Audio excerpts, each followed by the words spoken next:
my position is that the future has been halted by the tech industry. It's presenting itself as giving us the future, but what it's really doing is preventing the future. And so in order for us to actually craft a future for computation, we have to circumvent or somehow deal with them.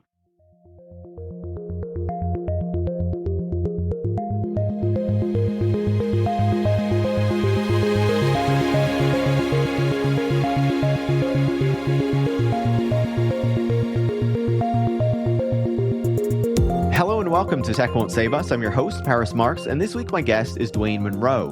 Dwayne is a cloud technologist and aspiring Marxist theorist of technology with 20 years of experience architecting large-scale computational systems. In this week's conversation, we talk about the cloud, this set of data centers that covers the world, but that, because of the name we use to refer to it, makes it sound as though, when we access all these things online, we're just pulling this data and transmitting this data that just kind of floats out there in this ethereal way, when actually there's a huge material footprint to that, with a ton of workers, with a ton of server farms, with a ton of energy use, and all of these things that come with it. I really enjoyed this conversation because Dwayne has personal experience working in these data centers, but also has been working with cloud solutions for a long time. And so he has a lot of insights to bring to this conversation from those periods and from those experiences. And so we talk a lot about, how the cloud, how this infrastructure came to be, what its impacts have been in encouraging different types of computation, in encouraging companies that are supposedly building these AI solutions, these thinking computers, and whether that is an accurate representation of what is actually going on here, as well as where this might be going in the future and how we should think about responding to it. Just because this infrastructure exists, is it something that we should seek to dismantle in favor of a more decentralized computational process? Or should we instead be thinking about the types of regulations that should be taken in order to rein these things in order to make them serve the public, and whether we should actually have a public cloud instead of allowing private companies like Amazon, Microsoft, and Google to control these data centers and everything that goes on there?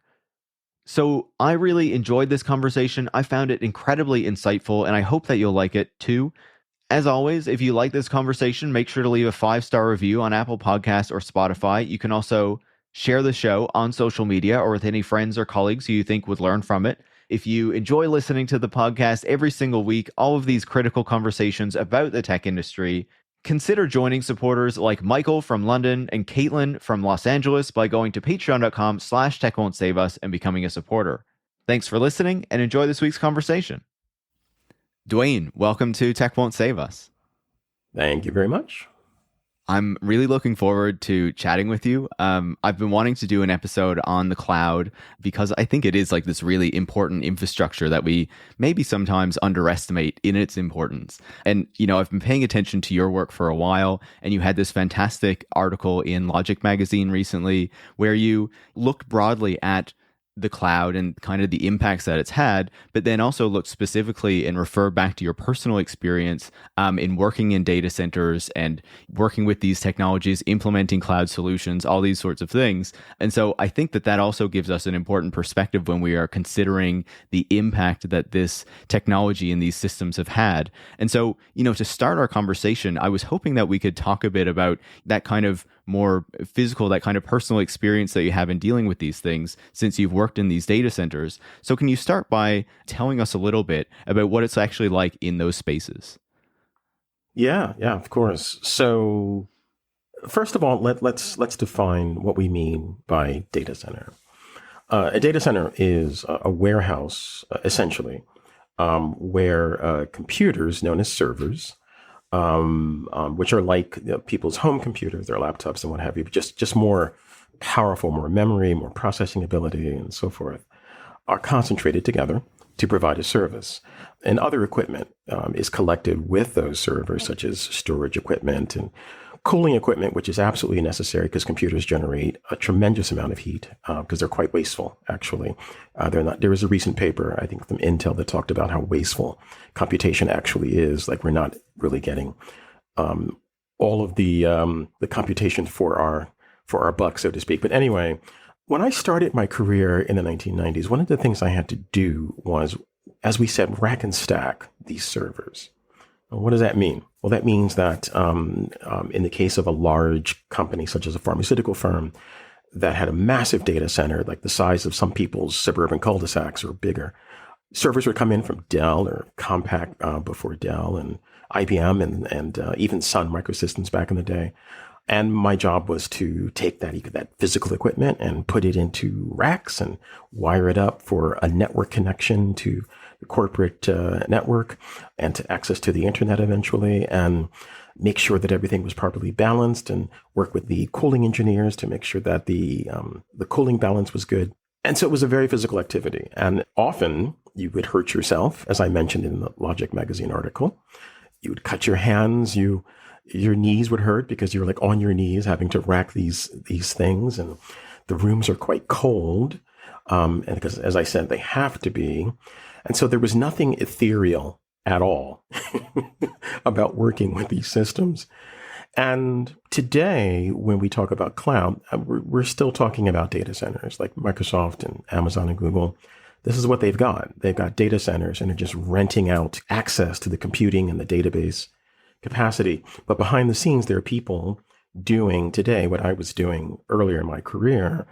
Different equipment, but it's the exact same principle. So yeah, it was a very industrial, I would say in a way, like kind of an industrial task, even though the way that it's presented is as if, it's science fiction or magic or something.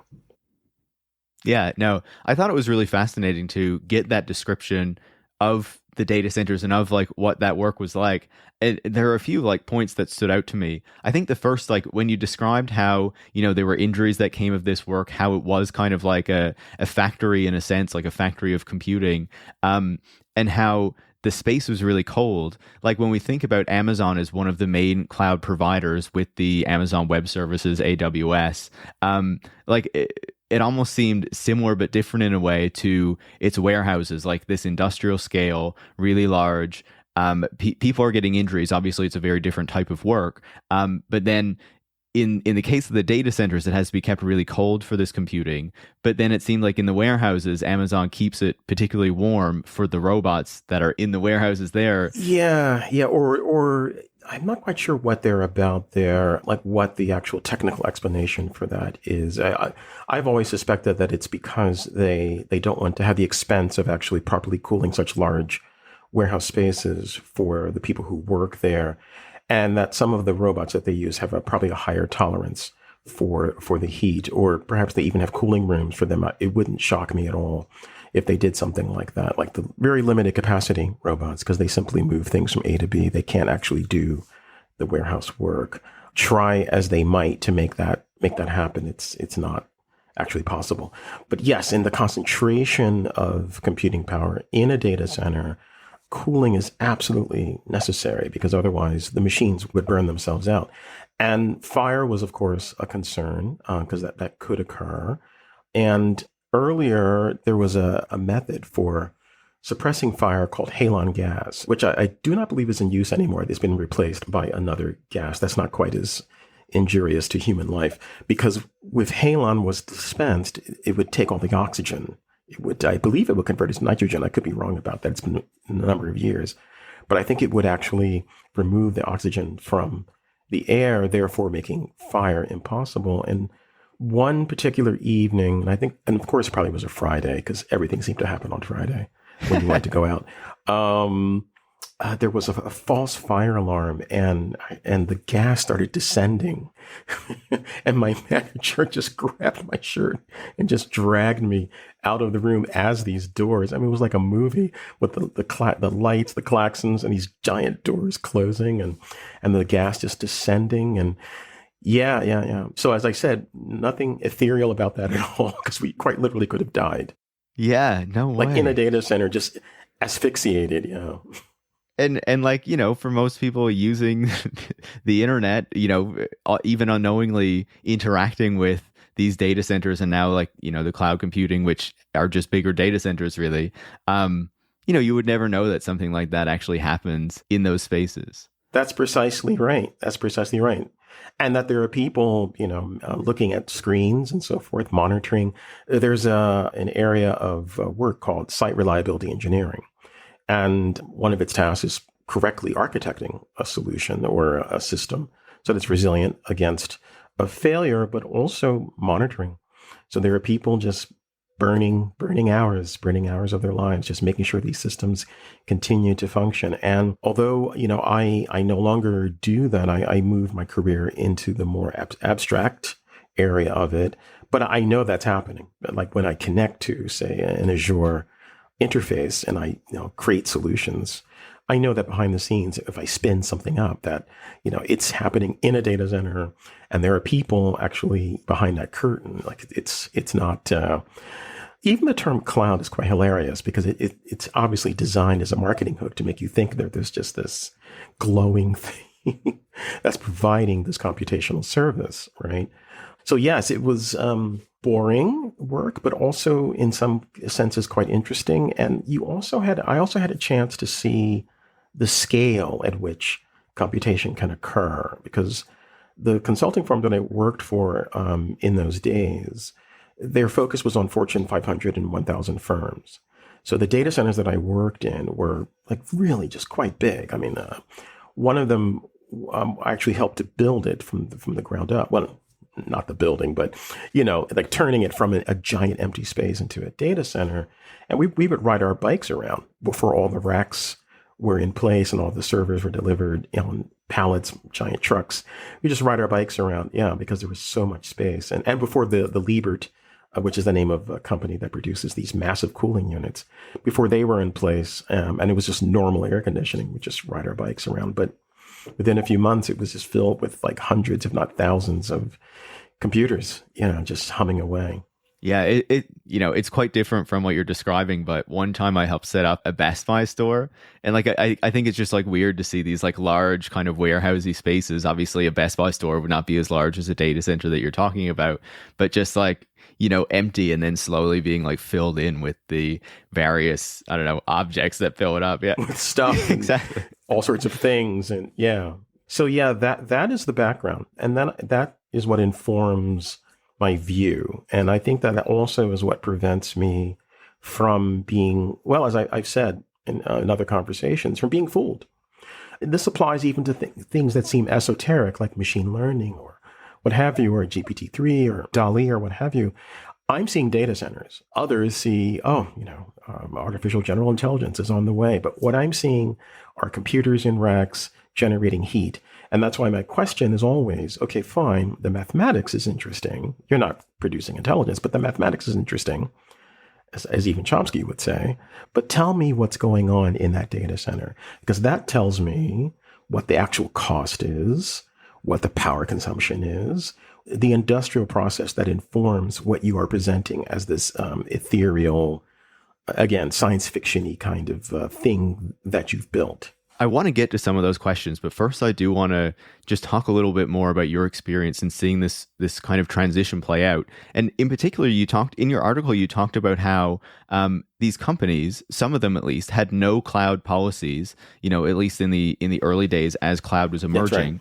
That's right. Maybe this is an obvious question, but why would that be? Why would some companies not want to use these cloud solutions? So imagine that you are a vice president or a CIO at a major corporation in like 1995, or better yet, because it wasn't an option then, better yet, like 2005, 2006, when Amazon Web Services first became available. Now, you have just overseen the spending of millions of dollars for maybe a refresh cycle. And by refresh cycle, I mean that's when, say, a collection of servers had reached the end of their life, and you've received a budget from the board, and they said, okay, here's $8 million, buy new servers, and you've done your dog and pony show to the board explaining the value, which was all funny money back then. Like there was no way to really in any accurate sense like determine what it would be, but this is what CIOs would do, and so you've done all that, and this is your bread and butter, and this is the basis of your power within the organization. And someone comes along and says, well, you know what? Goodbye to all that. We can actually relocate that whole function to somewhere else. Now, companies had co-location, and I'd worked with companies that did co-location. And what that means is rather than staging these servers in a data center that you owned. You would rent space from another company, such as a Rackspace, which is a major player in that industry, but you still had the ability to visit, to see it. And so there was a physical connection to the investment. So at the executive level, that was the concern, the loss of power. But at the level of the technologists, there also was a concern about a loss of relevance and therefore a loss of jobs, right? So at the executive level, as I said, the nature of the business or the way that business had been run for, my God, by then, probably since, I don't know, long before I started, in the 60s or 70s, there's a way that information technology was managed. And this was a challenge to that. And so that's why companies would have a no cloud policy. In addition, security teams often would be very concerned, often very legitimate concerns as, well, how do we know that this system has been properly secured? Their own systems probably weren't properly secure, but at least there was the potential to properly secure it. And in those early days, before the major cloud vendors, had their ISO certifications and so forth, their various security certifications, there was no way to know. So there were some legitimate concerns, some power concerns, some political concerns, and some job concerns. It was a mixture of things there at that time. Yeah, I appreciate you outlining that, and particularly like going through the different layers of it, right? Because I think that makes a lot of sense. Like, you can understand why people would be reluctant to embrace something new that's going to change the dynamics of power, change the way that things work, especially when you're used to a certain way of doing it. Yeah, I mean, I'll give you like a very brief anecdote to tell you how, when I first became a consultant focused entirely on what we call cloud transformation, in a meeting with CIO, with members of the IT team, and various people in a conference room all together in those days long before COVID, people said to me quite openly, but what happens to my job? And the CIO, in this particular client, says, yeah, but I don't have any control. I mean, they were just quite upfront about it, what their concerns were. And my job as a consultant was to assuage their fears and, massage them, which, as the technology stack grew more sophisticated and more capable, became easier. And also, it was less of a sales pitch because, they are capable and you can do things with them. But yeah, I mean, I have many memories of these conversations, and some of these conversations still occur today, but the political winds have changed in the industry. And now CIOs are getting fired for being in the way, whereas before they might have had problems with their jobs if they said, "Oh yes, of course, let's do that." No, I think it makes a lot of sense. Now, in the article, you also describe like how cloud does come into these organizations. And as you're talking about, you were dealing with a lot of like larger organizations. So I guess my question probably has two parts, right? Like, first of all, how does then cloud kind of enter into these larger organizations like the ones that you're talking about? And is that kind of generalized across the board, or would that work differently for smaller companies like, we see all the startups that form that are kind of taking advantage of the cloud, in say the early 2010s and things like that. And so I guess they probably have a different relationship to it. Would that be right? That is correct. So for larger enterprises, as we call them, and I'll just use an example. Let's say you're a massive paperclip company and you had a massive, maybe I'll use the word massive one more time for good measure, and you had a large investment in your own data center or perhaps a co-location. Cloud came in, as I said in the article, kind of through the back door because people needed to solve problems, and the process of procuring equipment and getting it approved and all of that was often quite slow. So different departments would say, we need, how it is, that we need this now. And so people would say, well, I can't really get it to you now because I haven't got approval, but I could deploy it on AWS, or I could deploy it on Azure, or Google Cloud Platform. And in the beginning, it was only really Amazon Web Services in the early days because they were the only company actually offering anything serious in this area. So for enterprises, they would come in through the back door, typically through development teams or engineering teams that were trying to solve problems. That was how I was introduced to it, as I said in the article. For a few years later down the road, smaller firms that needed a lot of computing power but didn't have the capital could begin to spin up solutions, create solutions on the cloud, and punch above their weight from a computational perspective. And also mid-range firms. I helped a friend with a medical billing company once, and they're like a $500 million company, so large enough, but not global, enterprise scale. They had a data center that probably was the size of somebody's apartment building, maybe a little less than that. For them, cloud was a way of saying, well, this is not our core function. We're spending millions that we could be spending someplace else. We're spending millions on computation and high salaries for people. And what if we could simply offload that function to these cloud providers? Now, there's a misunderstanding because it turns out that you still needed people who were decently paid. And that probably came as a shock to many organizations who thought, oh, I'll just give this away.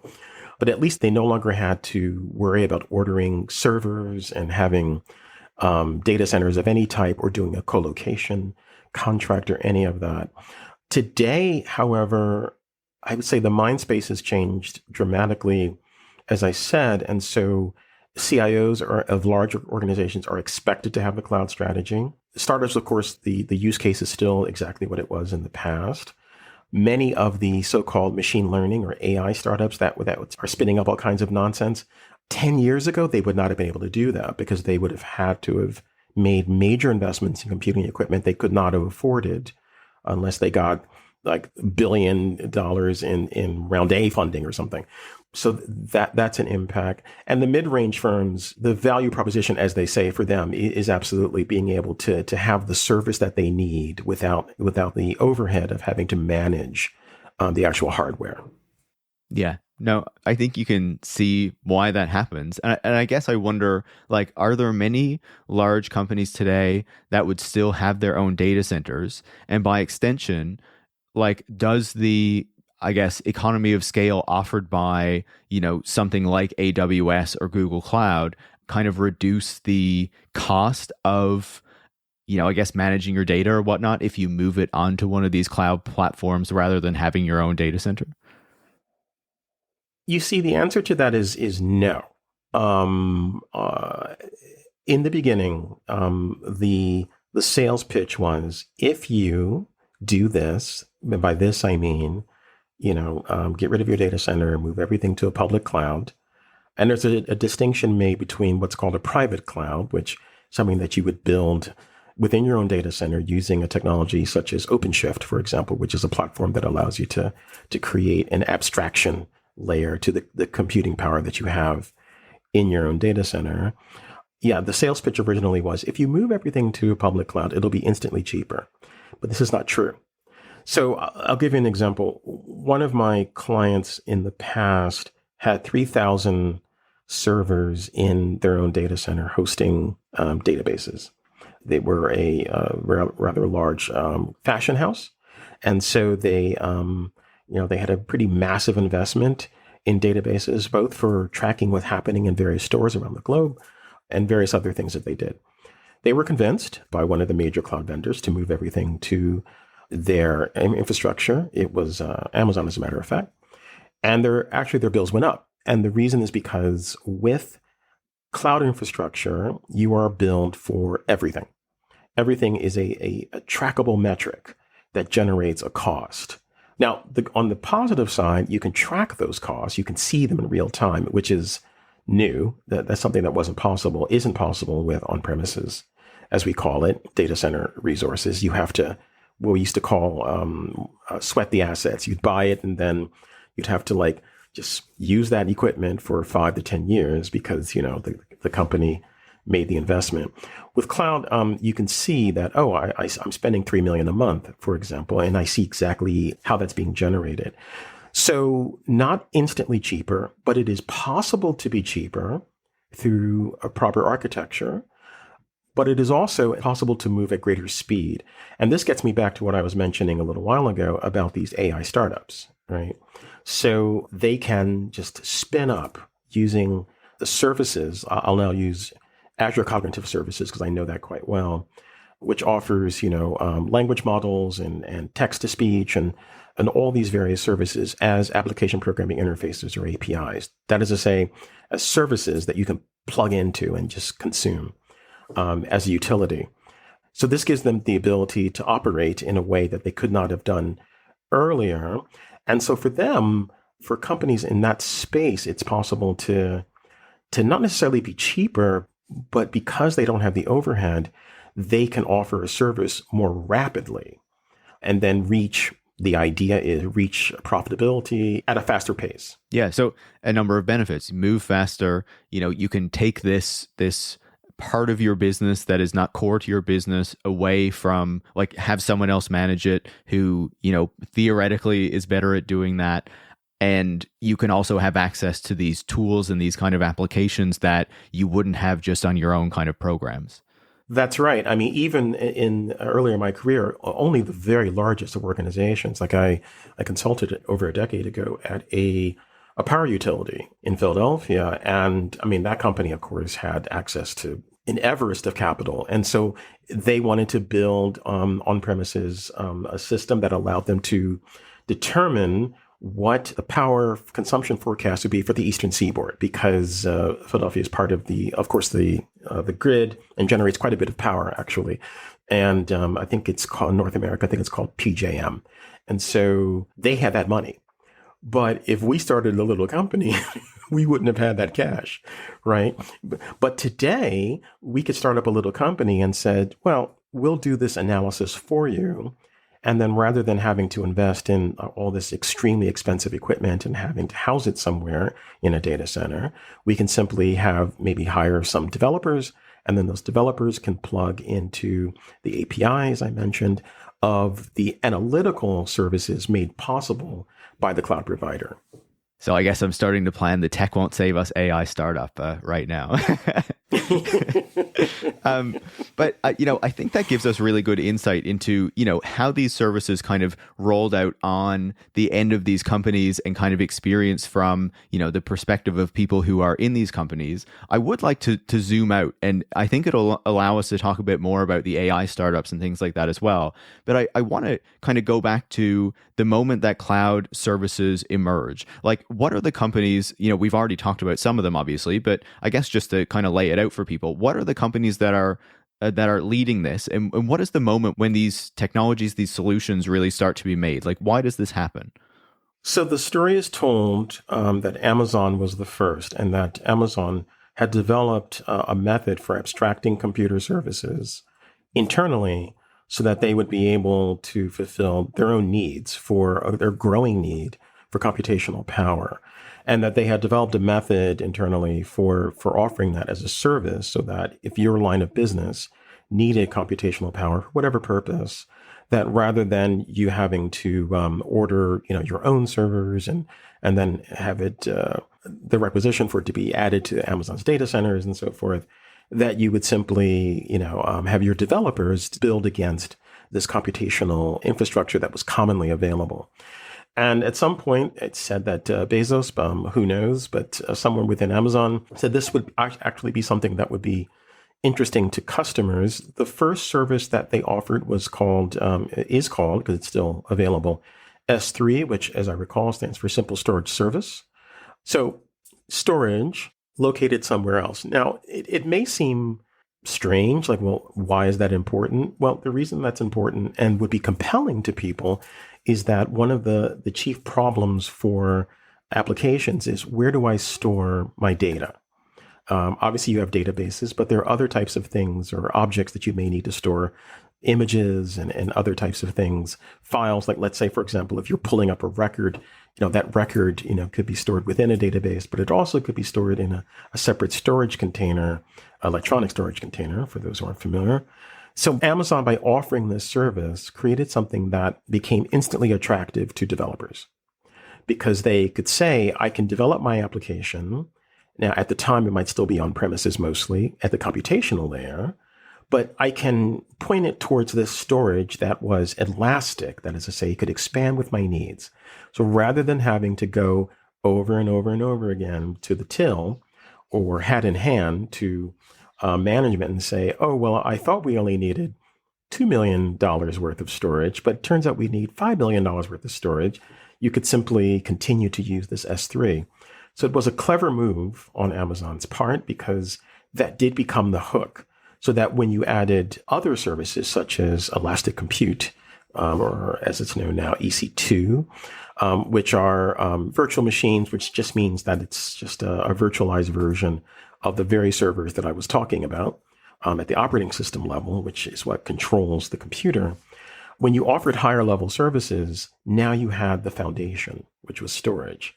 And so now people were hooked because they saw the value. And as we mentioned earlier, the developers got excited and engineering people also got excited, and because they could see all the solutions they could build, again, without having to once again go to management and say, oh, well, I miscalculated, which Paris happened all the time. I mean, you would always get it wrong. You would always do like a forecast of what you needed, and you were always wrong because, either you overdid it, and so everyone's mad at you because you said, oh, we need 10 million. And like, well, most of the CPUs on these servers are not even like they're like at 1% utilization. Why the hell we spend $10 million?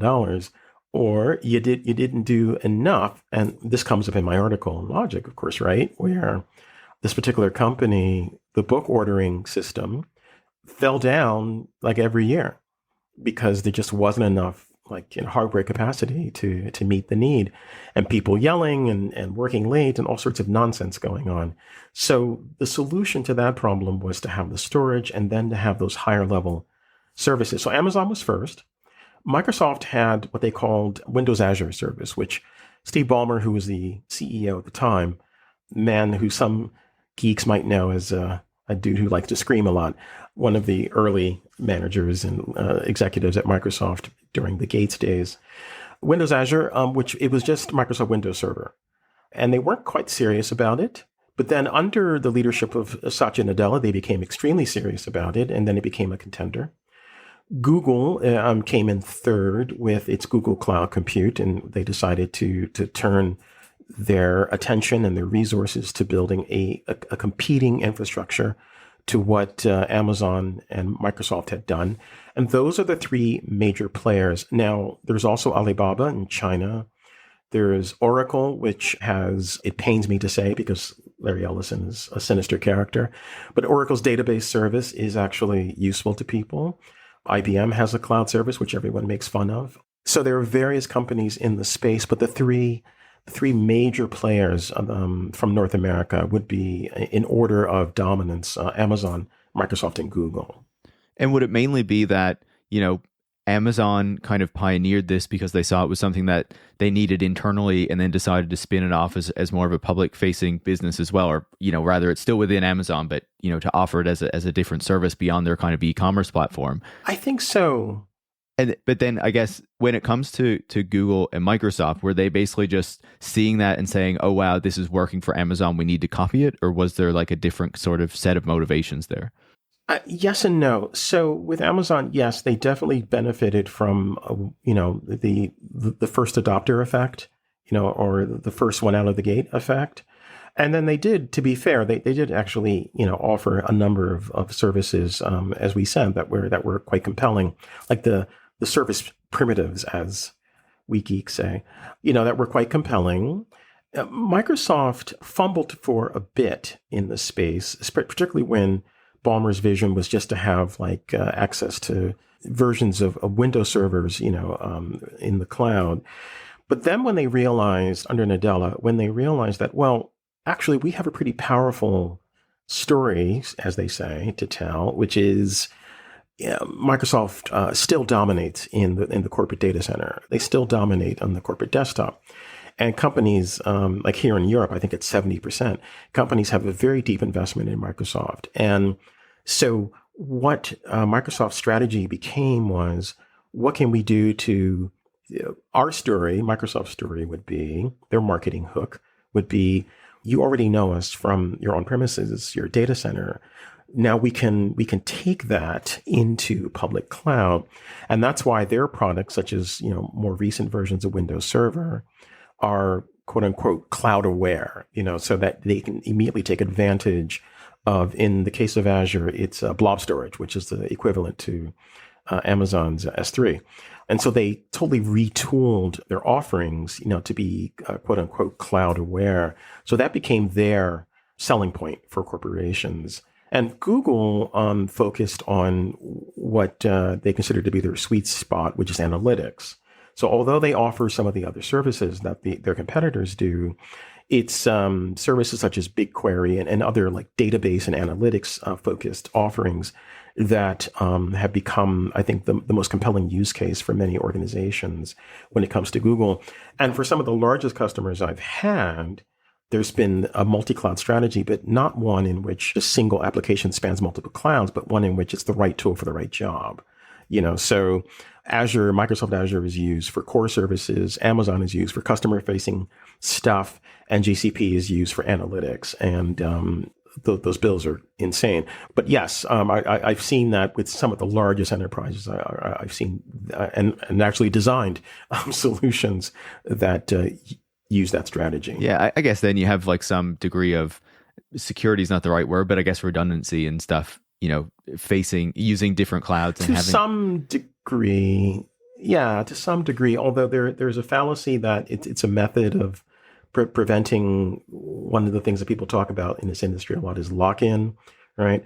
But it's not because, you're using different platforms for different things. And although there are technologies such as containers, which is a way like a lightweight version of a server, and other technologies such as Kubernetes, which allow you to to orchestrate containers and move them from place to place. These things exist, but nothing is ever as simple or as easy as it's advertised to be. And I've witnessed a number of projects in which someone swoops in and says, "Oh, you just go from cloud to cloud," and it never works out. Actually, the way that people present it as working out. That makes perfect sense. I do want to build on this line of questioning, but I remembered one other kind of question that I had about what we were talking about earlier. So I want to briefly return to that. And that question is, you were talking about, and you were writing in the article about what it was like to work at, I guess, these data centers kind of pre-cloud and in the transition to cloud.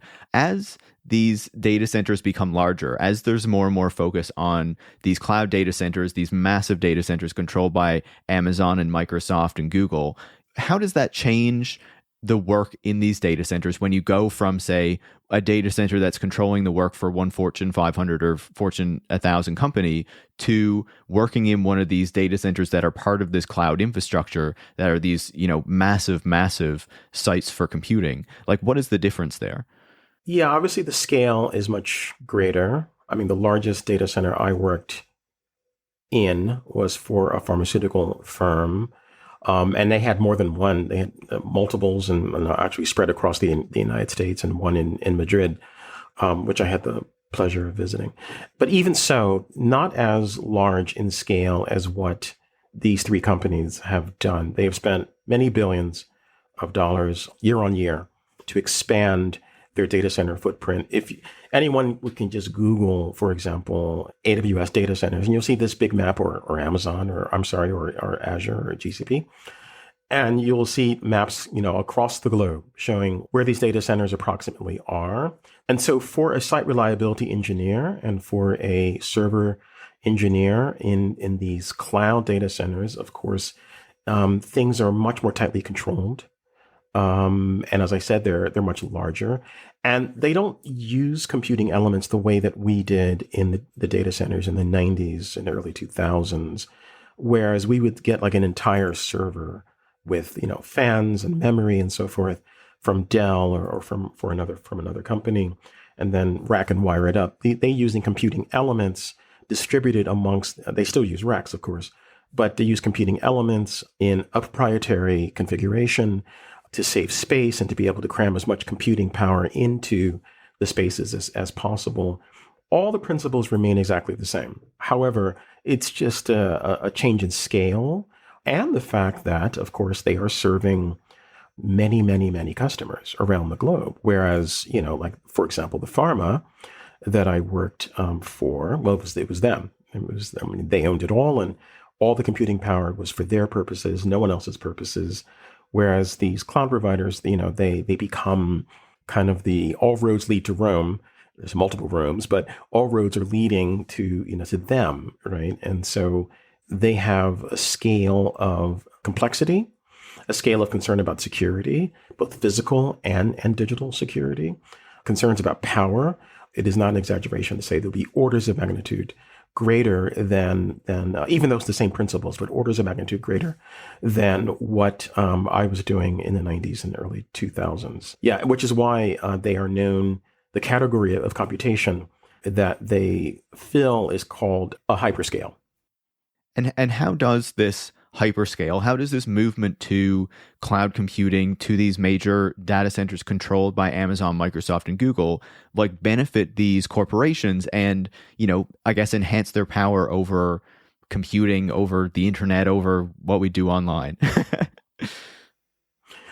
Well, anyone who is old enough to remember what was called the Microsoft tax has the ability to already suss this out, right? And what was the Microsoft tax? Well, it was the idea that Microsoft, through their monopoly or near monopoly over desktop computing in corporate environments and other aspects of corporate compute in the 90s and into the early 2000s, that their power and their wealth was derived by essentially exacting a tax on almost every business, whether you were a mom and pop with a laptop, in your store, or a mid-sized firm like the medical billing company I mentioned, or you were a massive pharmaceutical firm. In each case, you had to find a way of playing ball with Microsoft, right? Because they had you in a critical way because you needed this computational power in order to run your business. So take that reality and just turn it to 11,000. Because now these companies not only have, say, control at the operating system level or, the desktop level, like the entire computational infrastructure is taken into their hands. So they become a critical part of global infrastructure in a way that is actually quite new. And one of the things I say to people is, how long do you think this can really go on? How long do you think, say, an Amazon can run these systems? 100? Do you really think it'll be 100 years and we'll still have these computers running? Get out of here. So putting this in corporate hands obviously is a problem, because more and more companies and therefore individuals are subject to the profit incentives and concerns, and indeed, to some extent, the whims. Now, of course, they do provide a service, and so it's not as if they're just going to turn it off because, I don't know, Nadella had a bad morning or something. That's not going to happen. But it's more a matter of such level of power should not be in private hands. I have nothing against the idea of abstracting computational power and offering as a service. That's fantastic. And that's also not new. I mean, mainframes offering this, when I was a baby. So that's not new. What's new is the concentration of this in private hands. Yeah, so that I think that is something that each of us should be mindful of. Here in Europe, there are individuals who are calling for the creation of truly public cloud. That is, say, abstracted computation, database and storage offered as a public good. But it's difficult. It's difficult because there's lobbying by, of course, these majors. It's difficult because it's expensive, and there are people who believe that somehow these companies have magical powers and that, no one can do what they did, which of course is nonsense. They didn't come from the future. They're just people like you and me. But I think that's really what's needed. I think that in order to get control over power usage, they get control over the politics of this, because it's not tenable to have like 3 North American companies have so much sway over the direction of computation. Yeah, I think you're completely right. And like what you're describing really brings to mind a number of articles that I've been reading recently, like concerns in the United States about the location of these data centers and the kind of power that these companies can exert when they choose where to locate them, the subsidies that they get for them, but also like, the power that they require and the water and what they extract from these communities where they're located. I was reading a story recently in New Zealand where there are proposals for like a bunch of new data centers, I believe in the north of the country, and like the communities there were grappling with like, is this really what we want? Like we're already struggling to hit our renewable energy goals, and if these companies come in, they're going to use up a ton of power and it's going to make it more difficult for those to achieve. I remember reading in Africa as well, like concerns about, do we want these major companies to come in and build their data centers and then kind of control the African internet rather than, controlling it ourselves, right? So there are all these concerns with allowing these major companies to have this degree of power over really the internet. And people have criticized the PRC for being quite strict on this. And there are many reasons to criticize Beijing, but as there is many reasons to criticize any government anywhere. However, strategically, it makes perfect sense to say no to Facebook. It makes perfect sense to say no to, these companies dominating your computational infrastructure. Another reason why this concerns me is fragility, as I mentioned. So, for example, there was an outage of a portion of AWS's infrastructure. I think it was the US East 1 region. And for those who don't know, because of the scale, the infrastructure of cloud providers is divided into regions. So US East 1, which I believe is based out of Virginia in the United States, there was an outage of a portion of that infrastructure, which brought down the services provided by a number of private entities, schools. I believe maybe a hospital was impacted. Now, in the past, all of these organizations would have had their own computational infrastructure, which that's wasteful in its own way, the way we did it in the 90s and early 2000s. However, you could see that cracks are starting to show, I think, in the site reliability, as we mentioned earlier, of these hyperscalers, because operating at a hyperscale begins to expose the infrastructure to the effects of complexity theory. Because, you're getting more and more complex, there's more and more compute, there's more and more need to maintain, there's more surface area for things to go wrong. And it's just, it's inevitable that things will go wrong, in various places, having an impact upon all the companies, some of which are providing critical services. I believe there may even have been some 911 outages. I mean, just all sorts of things that happen when even a portion of the infrastructure of these providers goes down. And there's no recourse other than the private recourse of, well, I signed a service agreement with you, or, these are very capitalist sanctions, but not like a public sanction. Like, how do we make sure that this computational infrastructure is serving our needs and is redundant? And if it costs more, we as a populace might say, okay, that's fine, because I don't want my hospital to go down. When I'm getting my x-ray, they should be able to scan that x-ray and put it someplace, put the data someplace, for example. So yeah, that I think is the primary concern that I certainly have, which is the concentration of power, of political power and socio-technical power, because computation, as I've said many times, is a command control technology. And if you are in command of it, then you have command and control over a large portion of a society. Yeah. As I was rereading your article in preparation for the interview, I was thinking of that as well, because, I don't know if you saw the news recently, but one of Canada's major telecom providers went down the other day. It was down for 15 hours, and phone service, cable service, internet service was lost to hospitals, to 911, like everything, right? It's basically one of the dominant players. And one of the responses to that was that, we need more competition in telecom. But then I was like, but, there's kind of a fundamental infrastructure here, an infrastructure that kind of links the whole country. And I was like, is competition on infrastructure really going to make a difference? Or do you just need to build more redundancy into the system? Like, because I don't think you're going to get much competition on a national telecom infrastructure like that, right? And so I guess, when you're thinking of cloud, like, is the response that we need to like decenter it and have less centralization of these infrastructures, or to have more redundancy built into it so that, these sorts of outages don't have the same degree of impacts if it all goes down in this way?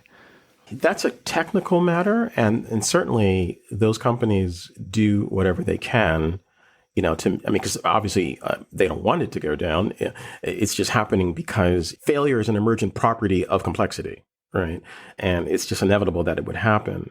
So I don't fault them for the failure, but it's the failure of government. to control, right? To oversee what this is. I'm not aware of any oversight of any sort, really, of cloud services. I can't think. I'm sure there's some federal statutes in the United States, and certainly here in Europe, there's GDPR, and in California, there's the California Data Protection Law. So there's some measures of control, and there are, of course, security certifications and so forth they have to go through. But what I mean is active oversight of this critical infrastructure, the way that there was decades ago, many decades ago, oversight of critical infrastructure, such as you mentioned, telecom. The very reason that AT&T was broken up, now that didn't turn out the way that people hoped, but the very reason that happened was because there was concern, and I think it might have been under Sherman antitrust, but there was concern about this private entity, Bell, having so much control over something that was so important, to the nation. And in those days, of course, there still was the vestige of what I would call the World War II era federal command and control bureaucracy before the neoliberal era, right? And there was still like people who remembered, when the government would just like say to Chrysler, I need 10,000 tanks. Well, I don't want to build tanks. I don't care that you don't want to build tanks. You're building tanks. And so there was still a vestige of that kind of person in government. Those people are all gone now, of course. They've retired or they're dead. And now we have, the total neoliberalization of government's approach, which means that, these companies must be fantastic. They're all geniuses. Isn't Elon Musk a genius? The lack of questioning, the lack of doubt, and the assumption that there's some special sauce going on in Silicon Valley, which those of us who monitor the space carefully know that there is not, of course. Yeah. And, it's a bit beyond our conversation, but that's basically how I feel about the telecom issue in Canada as well. It's like, I think focusing on competition is the wrong way to look at it. And what we really need is just greater role for the government and actually ensuring that these technologies and these systems serve, the public instead of just, these major telecom companies. Yeah. So I totally agree. You were touching on the AI piece of this and how cloud computing allowed kind of the explosion of all these kind of AI companies promising that, these thinking computers were going to change so many aspects of how we live for the better and what have you. And we've seen little of that, I think, actually play out. What do you make of, because you've written a bit about this on your blog, I guess, what do you make of the way that these AI companies, these artificial companies have been framing themselves in this technology over the past decade or so, and how the cloud has kind of allowed that to be possible? And I guess how it has misled the public on what these technologies can actually do. What you have is a convergence of several factors. One being the false narrative of the creation of thinking machines.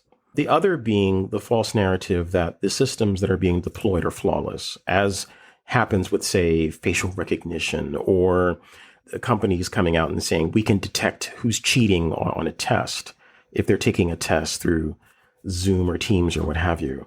So there's the hype, but then there's the ability to deploy systems, as we mentioned earlier, at scale that's made possible by a cloud provider. So the cloud providers are either purposely or not an enabler or a force multiplier of the proliferation of these systems, which are built on hype.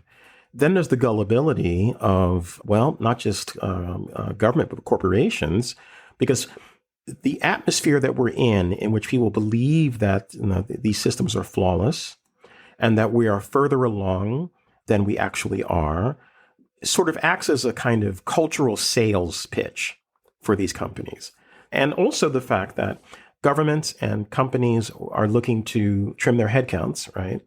So you can say, I don't need to have so many people examining documents or working at the DMV. I can just use facial recognition or whatever cobbled together system they come up with. Like, for example, you've written quite a bit about these so-called automated supermarkets and with self-checkout and what a bit of nonsense that actually is, right? But it's presented as if somehow it's futuristic, somehow it's better. No one can explain other than, I'm in and out in a minute. Well, the extra 5 minutes it took you to just stand in line with a person, is that really so terrible? What are you doing? Are you protecting the Earth from an incoming asteroid? I mean, what are you doing that's so important? That you're like, oh my God, I had to stand in line behind someone. Like, oh, okay. it's fine. So it's a combination of these factors moving together to enable these companies to get funding from VCs, who see money to be made, whether it's long term or not. They don't really care. They'll get a return on their investment. And as I said, the gullibility of the customer base, and the hype cycle that is acting as I said, a cultural sales pitch for this. But were it not for the cloud providers, there would be far, far fewer of these organizations. There would be some, but far fewer, because the VCs would have to make the investment in the hardware and the engineering capacity and the data center real estate. It's a different type of investment, a different type of commitment. It's not as lightweight or as lightweight seeming as, hey, Paris and Dwayne have this great idea, and then we got this guy from Caltech, and he's a genius somehow, and our facial recognition software will be able to predict, whether this person is going to commit a crime in 5 months. There are people who believe that, right? I also, and this is a little bit off our topic, but I also blame what I will call the effects of science fiction, which I'm a science fiction fan, and have been since I was a kid. But I think that some people's brains have been rotted, not because science fiction exists, but because there's no counterbalancing narrative to, it's nice that you saw that nice story about a supercomputer that took over the world, but here's why that can't happen. And the very companies that we talk about take advantage of this, as I say, culturally presented sales pitch for what they're selling, and perhaps even bolster it to some extent. So that's why what's one of the reasons why we have this massive problem, this big problem with the proliferation of these AI systems that are having negative impacts on people's lives, is because it's far too easy to just spin up things and then just sell them into the world. Yeah, I completely agree with you on the sci-fi piece as well, right? The tech people in Silicon Valley who are making use of that, who are trying to realize it, but then also the broader public who has consumed it for so long and just kind of believes like, okay, this is the direction that things should go, right? And it really, I think, allows people to kind of take their guard down when thinking about these ideas or approaching these narratives that we're receiving from the tech industry. Or also not just take their guard down, but sometimes be fatalistic. And I'll give you an example. Every time you see a video of a Boston Dynamics big dog, right? Or not the big dog, the Spot. And the way that they film it is as if it's autonomously, moving around the streets of New York, patrolling. Everyone thinks about that same Black Mirror episode, Metalhead, I believe it was, right? Everyone thinks about that episode. And so the fiction of that episode then causes people who should know better in many cases to think, my God, it's here. This autonomous death machine is here. And then you're at pains to say, no, if the camera were to pull back a bit, you would see the person with the remote control actually directing the Spot unit. Like, I think there was Eric Adams in New York. There was a picture of, which I think Boston Dynamics probably wasn't happy about, because you could see him walking up the stairs with the Spot directing it. It's a drone. It's a remote controlled device, right? The engineering piece, of course, is the legs. I mean, that is an engineering accomplishment, but it's not possible to build a truly autonomous system that can perceive and say, oh, I'm going to kill that guy and not that guy. Like, no, that cannot be done. But the science fiction milieu has sort of like convinced people that this is happening. So not just the dreams, but also the nightmares are assumed to be 100% possible. And this puts those of us who challenge this in an interesting and difficult spot, because not only do we have to, challenge the narrative of Silicon Valley, we also have to help our friends kind of snap out of it and say, no, you're not dealing with the thing that you saw in that movie or that show. It's still a threat, but for a different reason than the reason that you're thinking. Yeah, this is one of the reasons why I really liked Alex Rivera's Sleep Dealer as well, because it kind of showed like the exploited humans behind the supposedly like acting machines, right? In a way that I think a lot don't.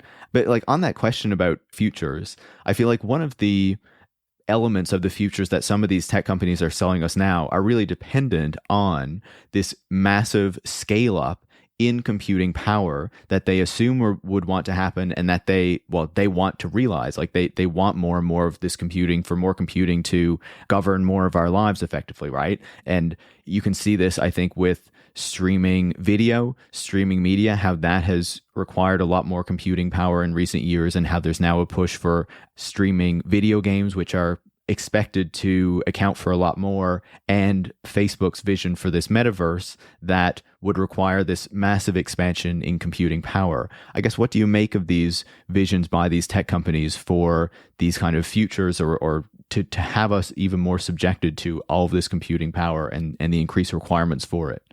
They are absolutely trying. However, I think that this infrastructure will collapse upon itself of its own weight. Meta, for example, is certainly realizing that the task that they set for themselves is extraordinarily complex.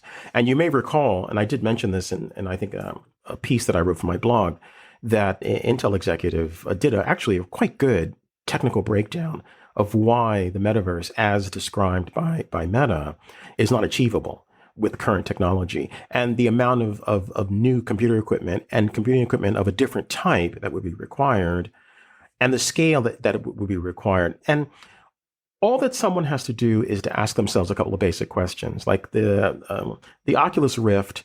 What was the maximum number of people who were using that? Probably a couple of 100,000 people. And then you think about all that was required in terms of bandwidth and hardware and manufacturing to make that happen. And now you're talking about expanding that to 1 billion people. I mean, come on, right? Obviously, you're talking about something that has never been achieved, and certainly would not be achieved by a completely wacky company, and not just wacky, but sinister, like Meta. But then there's another part of this, which is that computers are built or are created based upon industrial process. There are minerals, there's silicon, there's metal, there's plastic, there are people mining things. There is a supply chain for computation that is completely obscured. And so what you're talking about is ramping up the extractive industries that support it. You're talking about racking up or increasing the power consumption, the real estate consumed. It is not sustainable, and it is not the least bit achievable, right? And I think that 50 years from now, whatever shape the world is in, one thing that we will not be talking about is some of the technologies that these companies are deploying, because they will have totally fallen apart and will be the digital versions of ancient Roman cities. Except the servers will be shut down, so we won't be able to even go find them. The servers will be shut down, right? Exactly. Used to be ghost towns. I mean, and we know this is coming. This day is definitely coming. Yeah, no, absolutely. And I really appreciate you drawing attention to the material piece of this quest, right, of the company, because I think it's so important and doesn't get nearly the attention that it deserves. I appreciate you giving me your time to have this conversation. I want to end with a final question. You've talked about, the need for government to actually step in and have some regulation on cloud computing and actually, look at what kind of impacts this is having and ensuring that it actually serves the public. And you've also talked about the need for potentially of a public cloud. So I wonder, what do you think our response to this growth of cloud computing and its control by largely these three major companies, what is our response to that? And how do we ensure that whatever form cloud computing takes, that we ensure it's a form that actually benefits the public rather than just the kind of goals of these major corporations? I wrote a piece about this a little while ago called Public Cloud as a Public Good, in which I lay out at least the beginning, I think, of an idea. I think the first step would be, to put too fine a point on it, nationalization of at least some of this infrastructure, right? I think that would be the first step. And then the skilling up of ordinary citizens who are interested. There are people who are neglected and in neglected places who be excited and very engaged to participate in a community computational infrastructure. I know that I, as a kid growing up in West Philly, which wasn't nearly as wild as Will Smith would have you believe, but there were ups and downs. And it was exciting when I got interested in computing. It expanded my world, right? And I got to meet all sorts of interesting people through computation. And I think back to that time in which my young self, what did I want to do? Like solve problems for people using this machinery. That's what it's really for. And so I think that's what's required is the nationalization and the creation of parallel systems from the ground up are built with people's needs in mind. One idea that I lay out in the piece that I wrote on my blog was that, the effects of climate change are global, but they also manifest differently in different places. And so we need a method for ingesting data, analyzing data, determining what these local effects are in order to determine what mitigation strategies should be. And computation should play a role in that, but computation that is a public good. One of my inspirations for this is the CyberSyn project that Stafford Beer oversaw in Allende's, Chile. I think that provides also a great model for what computation could be, particularly now that we have orders of magnitude more computing power. This future has been intercepted by the dictates, the demands of Silicon Valley. My position is that the future has been halted by the tech industry. It's presenting itself as giving us the future, but what it's really doing is preventing the future. And so in order for us to actually craft a future for computation, we have to circumvent or somehow deal with them. That's pretty much my feeling on that. No, I completely agree with you. And I think that is a great place to leave it as well. Dwayne, thank you so much for taking the time. I've really enjoyed this conversation. Thank you. Yeah, thank you so much. Dwayne Monroe is a cloud technologist and aspiring Marxist theorist of technology. You can follow him on Twitter at @CloudKeistador. You can follow me at @ParisMarx, and you can follow the show at @Tech Won't Save Us. Tech Won't Save Us is produced by Eric Wickham and is part of the Harbinger Media Network. If you want to support the work that goes into making the show every week, you can go to patreon.com/TechWon'tSaveUs and become a supporter. Thanks for listening.